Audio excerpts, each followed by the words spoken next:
nous nous ouvrons à la parole du Seigneur plutôt qu'à la parole de Claude, si vous permettez. Hein? Il y en a une qui est plus fiable. Merci à toi.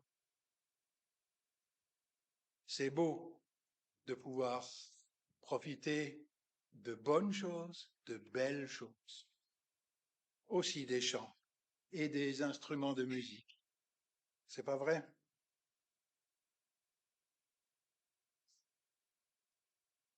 Nous avons, dans ce temps qui suit Pâques, l'occasion de nous ouvrir à un livre qui se trouve dans la littérature de sagesse.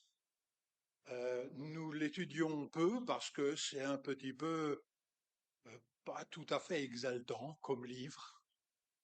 Pourtant, il y a plein de sagesse. C'est le livre de l'Ecclésiaste, ou en hébreu Kohelet. C'est un mode féminin, let, de la prédicatrice. Sauf que on n'a pas voulu appeler ce livre la prédicatrice. On ne sait pas trop ce qui a été signifié par ce mot, et je voudrais prendre avec vous ce thème, être heureux malgré tout. Malgré tout. On ne peut pas dire être heureux, point. Chez vous,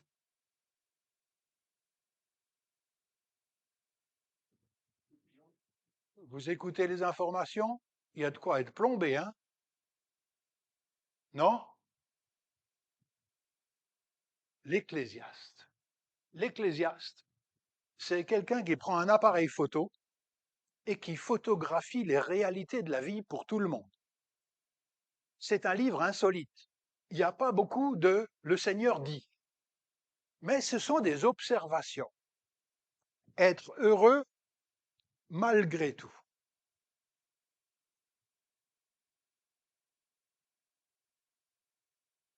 L'Ecclésiaste.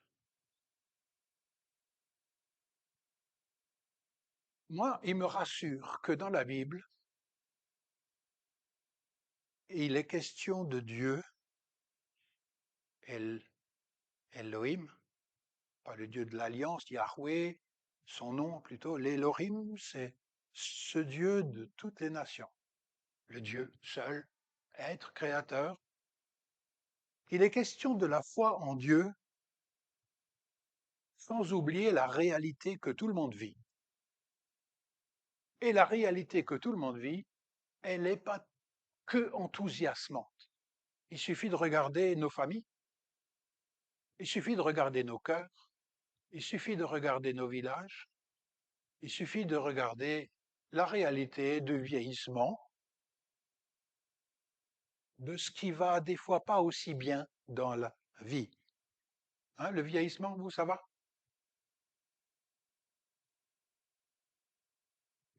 Dans ce livre, qui est assez important, il y a toutes sortes de thèmes, toutes sortes de photographies.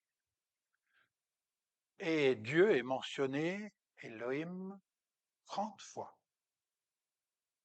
Mais pas sa parole, pas ses actions, autres que Dieu fait briller son soleil sur tout le monde.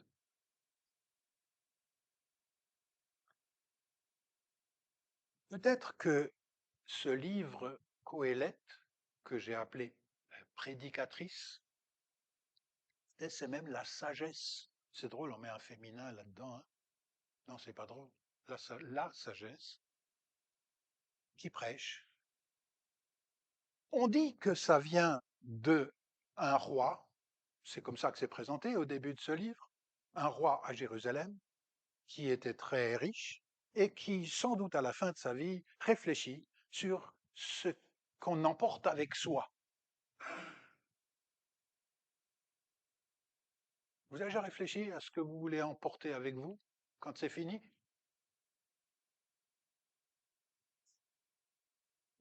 Des fois, on n'a pas le choix, hein. Tout reste derrière. Hein. Et puis l'Ecclésiaste, il le voit bien. Bien sûr, dans le Nouveau Testament, il y a cette parole de foi, l'amour, c'est la seule chose que tu amènes avec toi. L'amour est éternel. Vous vous souvenez, cet hymne de l'apôtre Paul, hein? Quelque chose perdure. Ce que tu as semé dans l'amour, ça perdure, non? Enfin, que vous le vouliez ou que vous ne le vouliez pas, dans la foi, c'est ça qu'on emporte avec soi, et que ça, et tout ça, par la grâce de Dieu.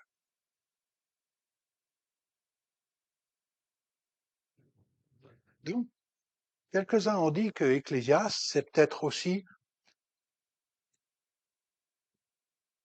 en tout cas, quand l'hébreu est passé au grec, c'est devenu ecclésiaste, ecclésia, ça veut dire l'assemblée. L'assemblée qui reçoit la sagesse. Est-ce qu'on est ecclésia? Ça dépend de notre réception de la pensée du Seigneur. Si vous me permettez d'appeler la sagesse la pensée du Seigneur. Même quand nous disons nous aimons le Christ, nous aimons le prototype d'une création guérie, c'est la sagesse. L'un des problèmes, c'est que les thèmes qui sont abordés là, c'est plutôt des thèmes de la philosophie grecque ou occidentale. L'épicurisme, par exemple. Et ça, c'est le IIIe siècle avant Jésus, c'est après le temps de Salomon. Donc, est-ce que c'est à la manière de Salomon des réponses à la philosophie grecque de l'épicurisme? Épicurisme, ça vous dit quelque chose? Ça vous dit quoi?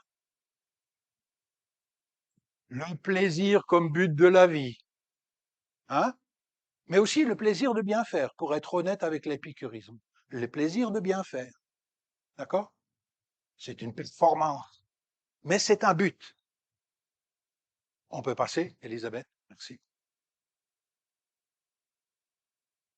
Il y a au cœur de ce livre quelque chose qui pour nous est très important dans le rapport à Dieu. Et j'aimerais le lire avec vous. Euh, Quand j'étais enfant, mon père et ma mère n'étaient pas du même clocher.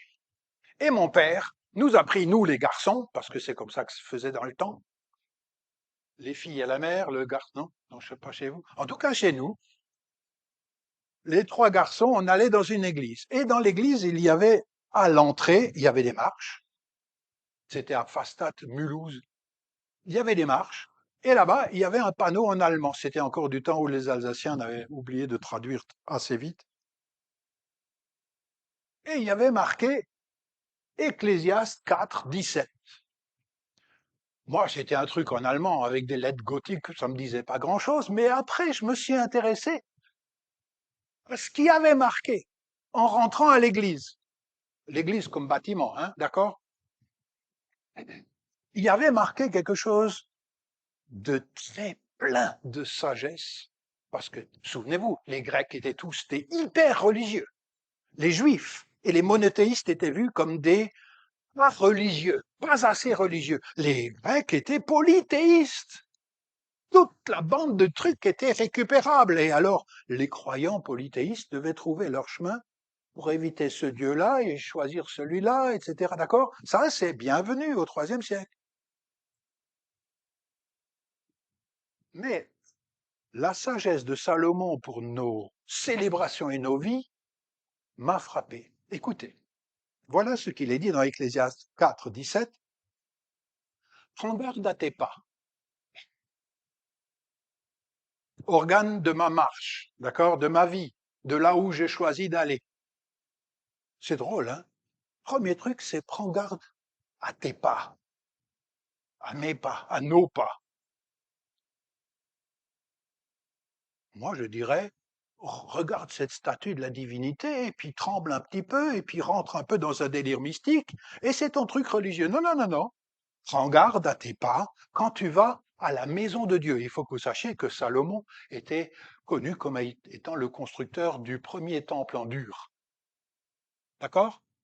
Quand tu vas à la maison de Dieu, c'est-à-dire que tu fais ton truc religieux, hein, première des choses à faire, n'oublie pas ta vie.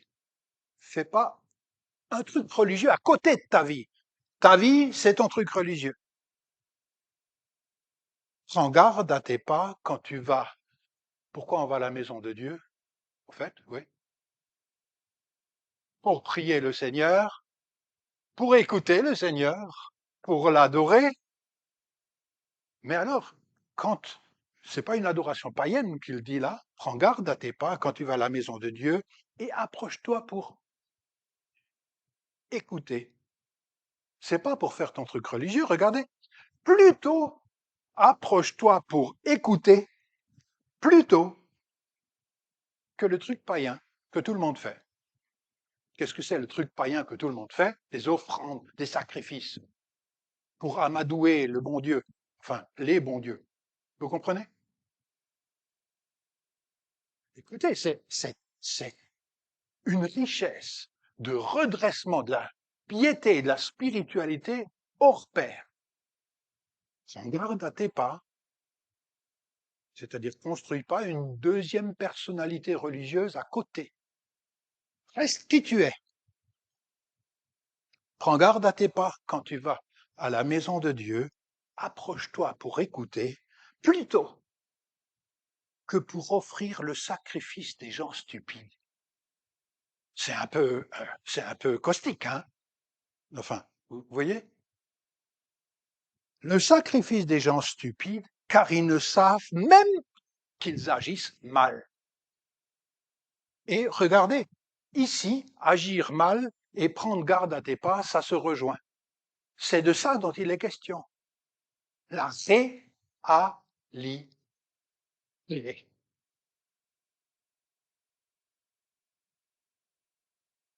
Bienvenue dans l'Ecclésiaste. Ne pas oublier le concret de sa manière de vivre. Seigneur, si je m'ouvre à toi, c'est pas pour faire mon truc religieux. Je m'ouvre à toi pour te louer, mais pour que toi, tu touches ma réalité. Deuxièmement, l'écoute de Dieu plus que le rite. Le rite, ça peut être des formules, ça peut être une émotion, ça peut être un sacrifice, ça peut être l'offrande, ça peut être aller ou pas aller à l'église. L'écoute profonde, c'est toujours un miracle. Continuer comme on est rentré, ça c'est commun. Vous êtes d'accord?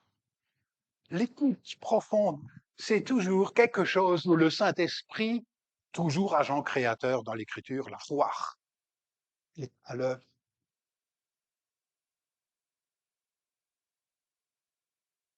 Donc, comme thème, être heureux malgré tout. Et déjà, le malgré prend la coloration de qui on est, hein. Et à la fin de sa vie, il constate que ce qu'il a cru important de faire pendant sa vie, et il en a fait des choses. Salomon, lui qui a fait comme beaucoup de potentats dans le monde entier du temps de Salomon, quand on a du pouvoir, on a tendance à en abuser. Et même à la fin de sa vie, il dit, jouir de la vie avec la femme de ta jeunesse. Et lui, des femmes, il avait 700 princesses et 300 concubines, hein. Je sais pas comment il fait, hein. Mais voilà, quand on a, et on sait qu'il, de son temps, Salomon, il n'était pas le seul à faire ceci. La course à ma définition du plaisir. Et à la fin de sa vie, il dit, mes amis, il y a tellement de futilité, de vanité, de vent, d'illusion, appelez-le comme vous voulez, de vapeur, de trucs qui ne durent pas. Et j'aime ce réalisme. Il est un peu mordant, mais j'aime ce réalisme. Il est bon pour nous aussi. Et je suis heureux que ce livre reste dans la parole de Dieu. Il est devant un constat mordant. Constat mordant, on va le prendre. Après, je vois un principe divin et tout ça, on fera des lectures dans l'Ecclésiaste. Hein. Et puis, une directive et une attitude qui en découlent, c'est ce que nous allons voir pendant ce temps. On va continuer. Lecture. Voilà le constat mordant. Ouais, j'ai vécu, je me suis emballé, je me suis exprimé dans la vie, j'avais du pouvoir et beaucoup de sagesse venant de Dieu, et voilà, je constate qu'il y a quelque chose qui me mord, le credo universel. Tout le monde croit ça. Tu vas mourir. Ma femme est allée chez un marbrier. Je lui ai dit, va trouver 1 kilo de pierre tombale. Elle a trouvé. Merci Elisabeth. C'est Pâques, mais 1 kilo de pierre tombale pour me rappeler que, homme, tu dois mourir. Et Salomon n'a pas misé trop là-dessus, mais quand il prend conscience de ça, il y a des sagesses qui s'en dégagent. Bon, elle est cassée, vous avez vu, hein? Donc ça veut aussi dire quelque chose, hein? D'accord? C'est pas que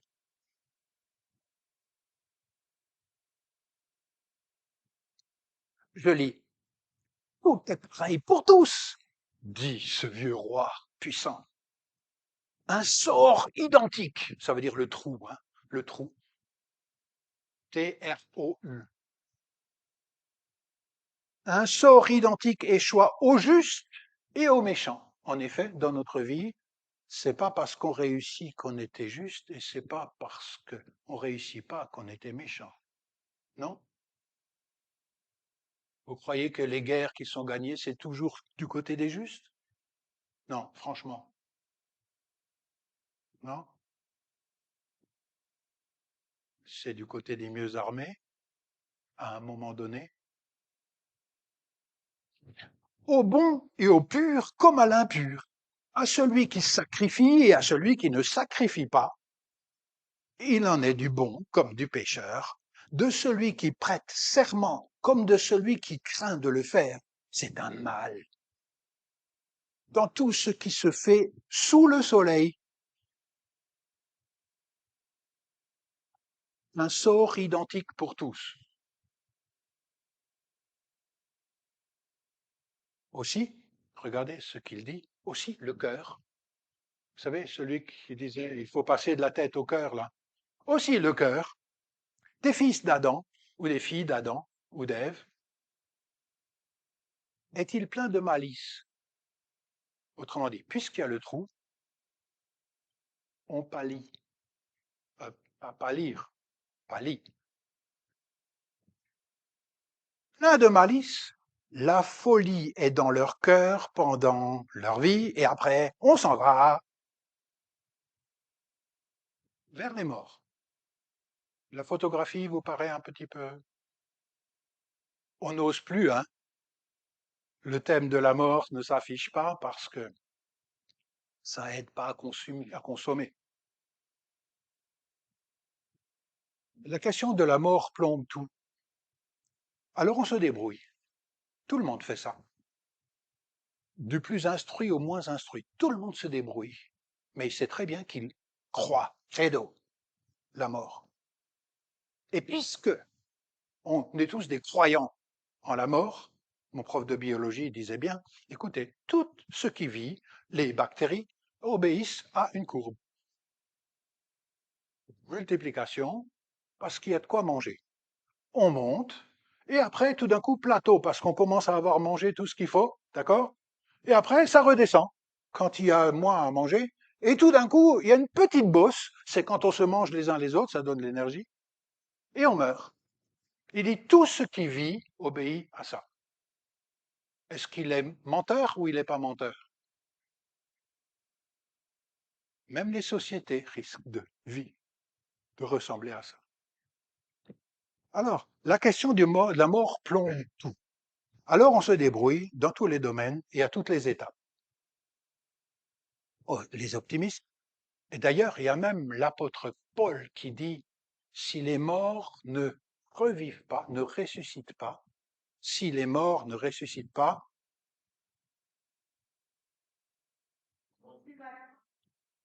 oui, mangeons et buvons, car demain, débrouille-toi. Si les morts ne ressuscitent pas, c'est autrement dit, si Dieu te dit pas convocation, les amis, en général, à un moment donné, si Dieu te dit pas convocation en général, débrouille-toi. mangeons et buvons, demain nous mourrons. On trouve ça chez les Corinthiens, mais aussi dans Ésaïe, un vieux prophète. La mort a le dernier mot, alors à quoi bon? À quoi bon? À quoi bon être décentré pour la relation avec le prochain? Débrouille-toi. La folie. Vous savez, c'est ce qu'il a dit, l'Ecclésiaste. La folie dans son cœur. D'ailleurs, quelqu'un a même dit, profitez de la vie car elle a une date d'expiration. Ouvrez votre boîte de sardines parce qu'il y a une date ou après. Hein. Alors on fait quoi dans la folie?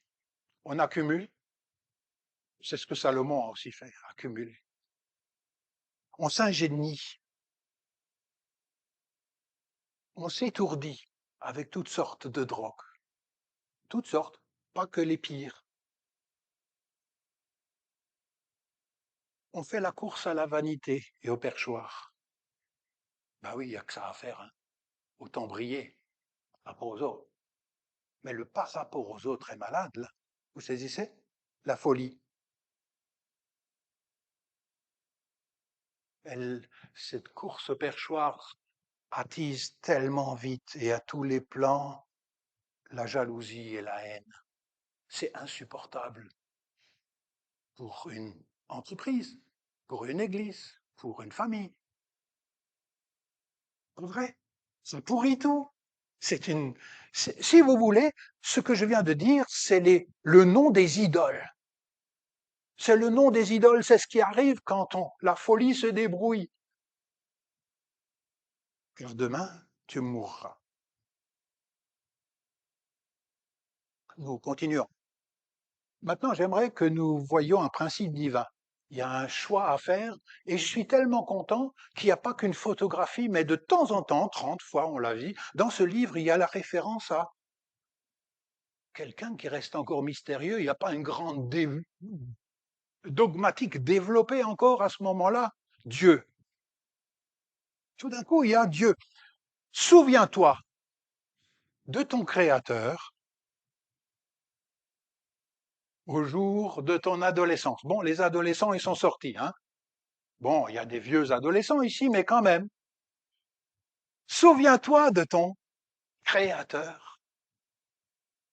C'est-à-dire, il introduit quelque chose dans son réalité et qui change la perspective. Et après, il dit, avant que ne viennent les mauvais jours, ou quand je n'en a pas pris l'habitude de se référer à Dieu, on a pris l'habitude de se référer qu'à soi-même pendant toute sa vie, quand on vieillit, je plains les gens qui vieillissent, je les plains parce qu'il n'y a que le trou. Vous comprenez? Avant que ne viennent les mauvais jours et que n'arrivent les années dont tu diras, je n'y prends aucun plaisir. Ah, on fait de la philosophie de la vie ici, hein, je vous dis, on brasse des choses qui sont universelles, mais qui nous concernent nous tous. Hein. Avant que la poussière ne retourne à la terre, selon ce qu'elle était, et que le souffle ne retourne à Dieu qui l'avait donné. Enfin, je dis là, je ne sais pas où est. Vous avez localisé Dieu? C'est une dimension tout autre.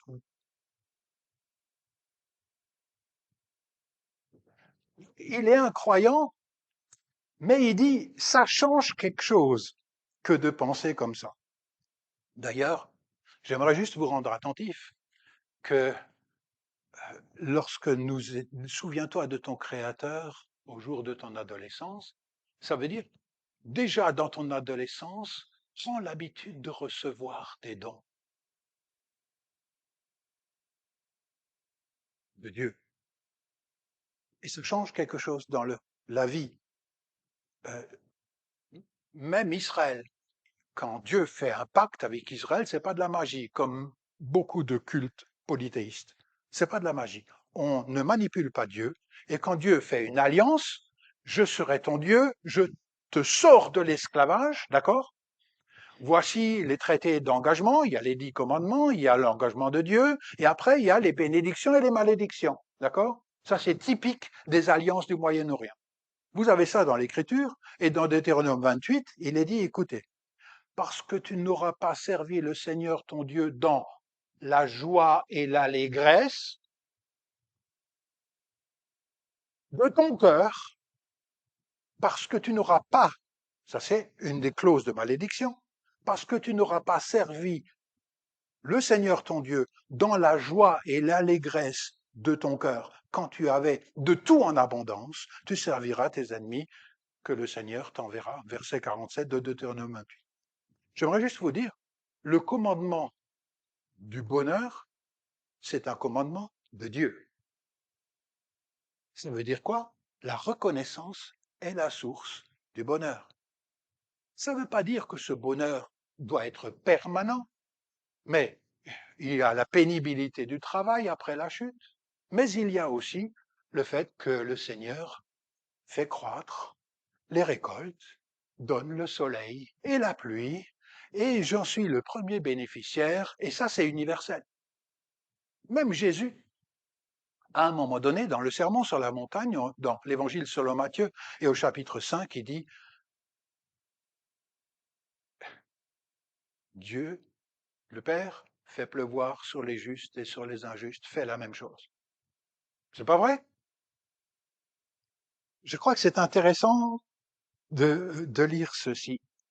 Alors, nous continuons. J'ai un troisième point, et puis on y arrive. Il y a un 3 devant. Hein. L'Ecclésiaste 11, versets 7 à 10. C'est frustrant, vous savez, j'ai envie de lire tous les chapitres avec vous, mais voilà, c'est pas le lieu ici, vous pouvez le faire chez vous. J'espère que ça vous donne envie. C'est une directive qui a été dite 7 fois. Vivre avec une retenue et une joie reconnaissante.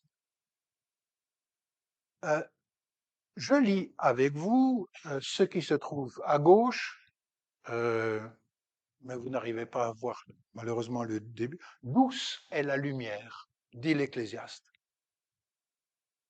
J'ai dit tout à l'heure, douce est le son des voix et des instruments de musique. J'en suis bénéficiaire. Douce est la lumière. C'est un plaisir pour les yeux de voir le soleil. C'est le printemps, hein, ici. Bon, demain ça plonge un petit peu, mais il y aura encore du soleil. Il y a encore du soleil. Le Seigneur donne le soleil et fait pleuvoir sur les justes et sur les injustes. Comment tu prends le soleil? Il y en a qui prennent ça comme un droit, il y en a qui le prennent comme un don. Moi, je vous invite à le prendre comme un don de Dieu. Reconnaissance. Le mot reconnaissance ne se trouve pas dans l'Ecclésiaste, mais ça veut dire reconnaître qu'on reçoit de quelqu'un. Si l'homme vit de nombreuses années, si l'homme vit de nombreuses années, il se réjouisse en elles toutes. Facile à dire, hein? Moi, j'étais aumônier dans des maisons pour personnes âgées. Je peux vous dire que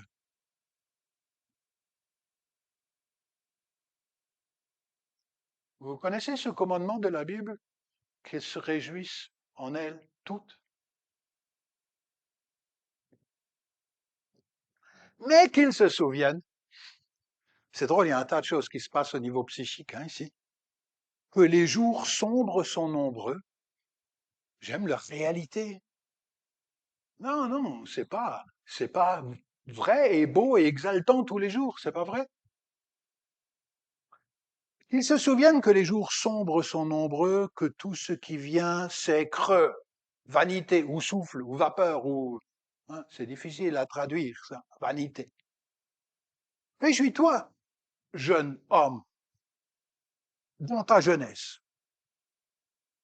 que ton cœur soit heureux.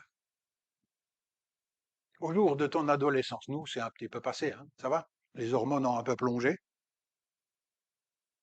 Marche selon les voies de ton cœur et selon la vision de tes yeux.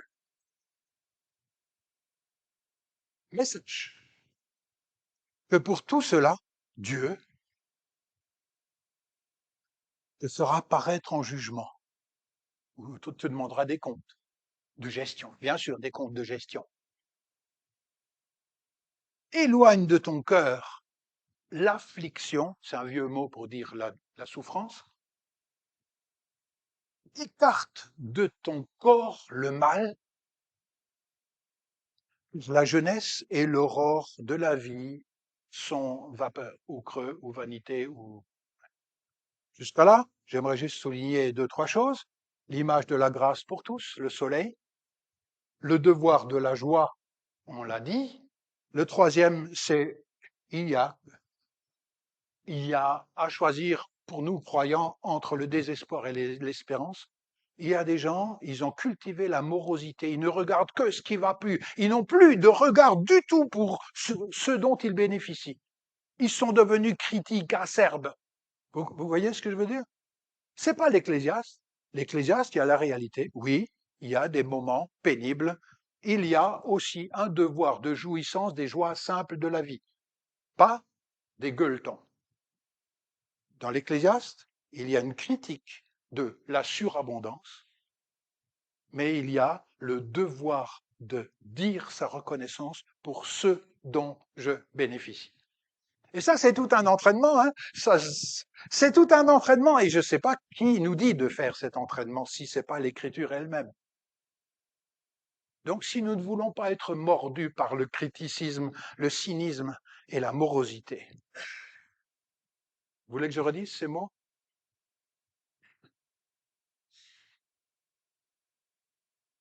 Cultivant la reconnaissance réaliste dans un monde où il faut certes travailler. Même l'Ecclésiaste dit des choses du style dès le matin, sème ta semence, et le soir, ne laisse pas ta main se reposer. J'ai l'impression de voir ma vieille grande-tante à l'Évreuil en train de bosser nuit et jour pour ramasser les petits brins d'herbe qui seraient encore utiles pour l'hiver. Le mépris de la joie suscite la malédiction dans le plan de Dieu. Dieu est une référence. Et puisque Dieu est une référence et qu'il n'a pas encore idée que la résurrection de Jésus et que le Messie, le roi attendu allait venir, il y a quelque chose ici qui est important à souligner. Vivre sous le soleil, c'est être conscient que nous bénéficions aussi ici et là des bénédictions de Dieu. Et c'est psychiquement la guérison.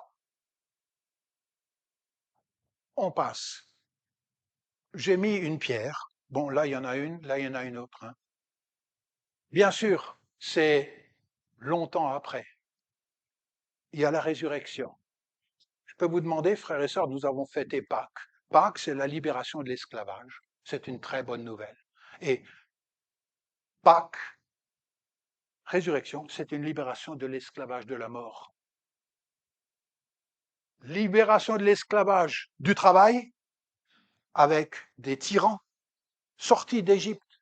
Mais ici, c'est une libération d'une autre esclavage. C'est celui de la mort et de la folie que ça entraîne. Vous avez déjà fait une fois le pont? C'est un pont de libération. J'aimerais vous demander, qu'est-ce que vous faites de la résurrection? L'Écriture nous dit que des gens ont touché pour voir le côté, vous savez, là où les soldats romains montent la lance pour être sûrs qu'il est mort. C'est ça le côté, hein? C'est pas juste un petit pic là et puis une petite blessure. Hein. L'Écriture nous dit qu'il est apparu revivant à beaucoup de gens qui sont témoins. Et quand on dit témoin de l'Évangile, c'est témoin de la résurrection, c'est pas témoin de la mort. Il y a des gens, ils n'ont pas dépassé la mort. Bien sûr, c'est indispensable. Celui qui est ressuscité, c'est celui qui a donné sa vie à la croix. D'accord? Mais on n'est pas témoin de la croix. On est témoin de la résurrection du crucifié. Et ça change quelque chose sur l'esclavage de la puissance de la mort. Mes amis, il y a ici quelque chose pour changer la mort, changer la vie, pour orienter la vie comme il n'en existe pas beaucoup. Écoutez, voilà ce que ça, pour moi ça change. Que le Christ soit vivant, ça veut dire que la croix comme don de sa vie n'était pas un échec. Ça veut dire que le programme de Jésus continue. C'est ça ce que ça veut dire. Ça veut dire que l'évangile, c'est pas juste le trou, la mort. La résurrection, c'est que le programme continue. C'est le même Jésus qui attend la même chose. et que c'est sérieux, et que ça continue, et qu'il est vivant, et que je m'adresse à un vivant. Nous accompagner, il envoie son esprit. Qu'est-ce que c'est l'Esprit Saint? C'est pas un esprit religieux, hein. C'est un esprit de vie qui a vaincu la mort. Et quand on attend Pentecôte, c'est la foi qui dépasse la puissance de la mort. Et la deuxième, c'est que nous aurons à rendre compte à Jésus. Je vous lis quelque chose que j'entends très rarement dans les églises. Dieu annonce maintenant à tous les humains, en tout lieu, qu'ils aient changé d'orientation de vie, se repentir. Ce qu'il a fixé, Dieu, un jour où il va juger le monde, selon sa justice, un homme qu'il a désigné, et il en a donné à tous la preuve digne de foi en le ressuscitant d'entre les morts. J'aurai à rendre compte pas à ma conscience, j'aurai pas à rendre compte à ma religion, j'aurai à rendre compte au Dieu de la vie. Bonne nouvelle. Enfin, on termine. Une attitude en découle. Ecclésiaste 3, je lis versets 1 à 11. Et à cause du temps, je lis pas ce qu'il y a entre. Chez vous, vous avez l'occasion. Hein. Il y a un moment pour tout et un temps pour chaque projet sous le ciel.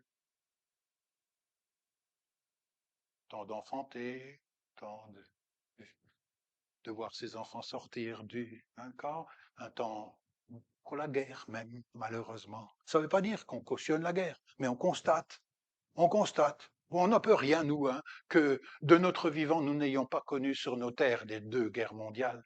D'accord? Ici, on est sur une cicatrice, hein, 1870. Ici, c'était pas bon vivre ici, hein. Enfin, ils sont plus là pour en parler. Hein. Il y a un moment pour tout et un temps pour chaque projet sous le ciel, un temps pour enfanter et un temps pour mourir. Dieu fait toutes choses belles en son temps. Je crois même que j'ai entendu quelque chose de ce type-là dans la parole qui a été entendue ce matin. En son temps, Dieu fera toutes choses belles. En attendant, c'est pas évident.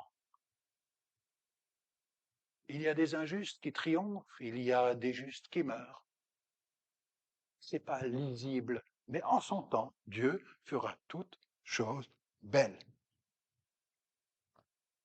Son temps. À leur cœur, il donne même le sens de la durée. Vous savez, ici, il n'y a pas un grand développement sur la résurrection des morts, d'accord?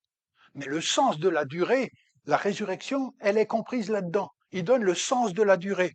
Autrement dit, c'est pas en vain, c'est Dieu. On ne sait pas, quand on clique dessus, c'est qui sort encore, il n'y a pas l'évangile, mais Dieu est là, sans que l'homme puisse découvrir l'œuvre que fait Dieu depuis le début jusqu'à la fin, en son temps.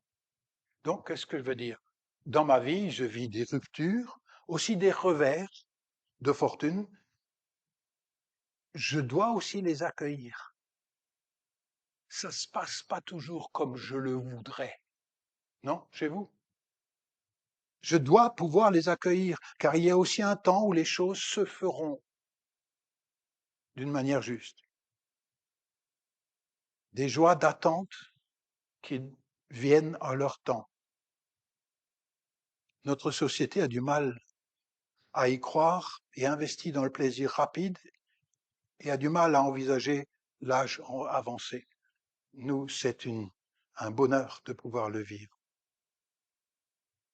Nous passons et nous arrivons vers une conclusion. C'est un papillon qui dit à une chenille, si tu ne te transformes pas, tu ne pourras pas voler. Et je vais terminer avec une histoire. Je vous ai déjà raconté le pianiste qui s'appelle Ignace Paderewski. Non, ça vous dit rien. C'est un Polonais. Paderewski. Il est mort en 1941. C'était un virtuose.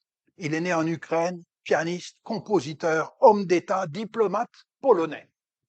Et on raconte la chose suivante.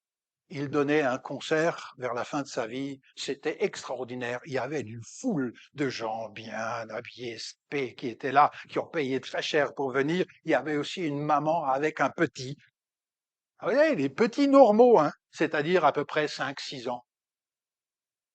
Et puis, c'était l'entracte. Tout le monde était heureux et tout le monde. Et puis, ça devait recommencer. Et voilà que ce petit enfant, il va au piano devant.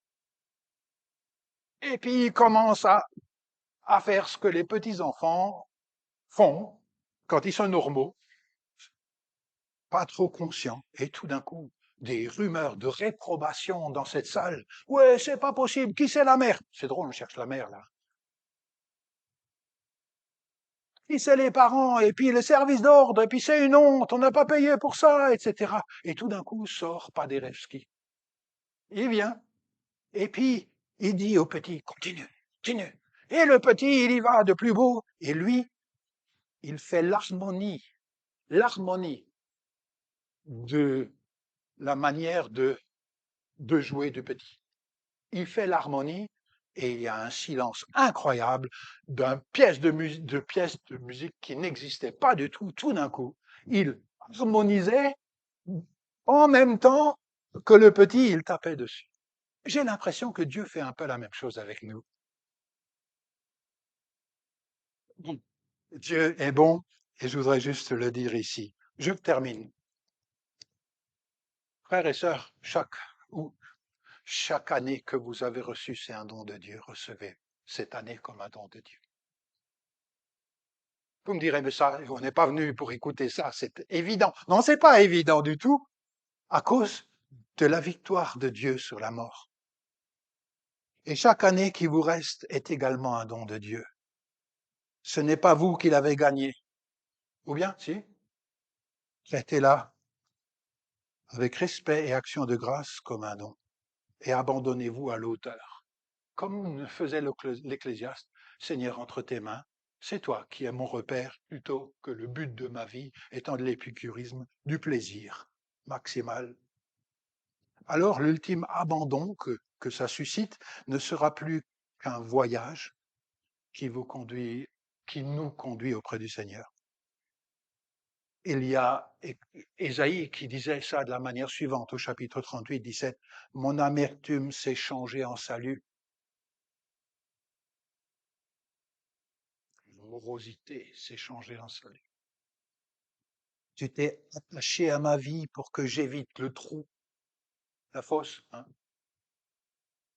Tu t'es attaché à ma vie pour que j'évite la fosse. Et tu as jeté derrière toi tous mes péchés. Ça, c'est notre Dieu, par le sacrifice du Christ, qui nous le montre comme personne ne l'a fait. Donc, à la fois un don que l'on reçoit, mais aussi un commandement. Vous avez entendu le commandement de Dieu? Sois heureux de manière reconnaissante dans la vie que Dieu te donne. C'est lié à la personne de Jésus vivant et à son royaume, et ne dépend pas d'abord des circonstances, mais elle est profonde et durable. Amen.